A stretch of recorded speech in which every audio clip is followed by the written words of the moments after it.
There are several neighborhoods in Phoenix known for the trifecta of great schools, outstanding curb appeal, and close proximity to fantastic shopping and dining.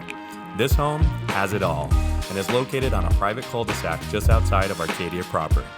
It's a fully upgraded mid-century gem with all the warmth and charm you'd expect of a home built in the 50s with the modern appeal of a home constructed today. Welcome to 4025 North 40th Place. Now, Arizona is known for its great patios, and this home does not disappoint. The attention to details is exceptional.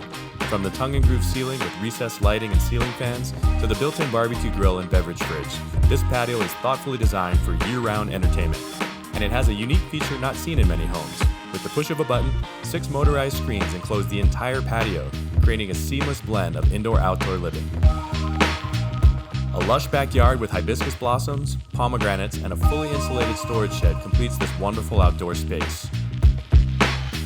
This desirable split floor plan offers a spacious private master suite with its own fireplace and ensuite bathroom.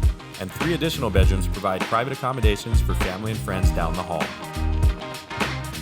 Take a short walk or bike ride to some fantastic restaurants and hangouts like The Porch, Le Grand Orange, Postino, and Oso. And shop at Biltmore Fashion Park and Scottsdale Fashion Square in just minutes. And the Arizona Grand Canal Trail is just right up the street with over 12 miles of continuous jogging and biking paths, plus lots of parks and hiking trails nearby. So if you're ready to live in one of the most desirable communities in Phoenix, I encourage you to contact me, Jason Sericaka with Phoenix Home Collective at Realty One Group, for an introduction to 4025 North 40th Place. I think you're going to like it here.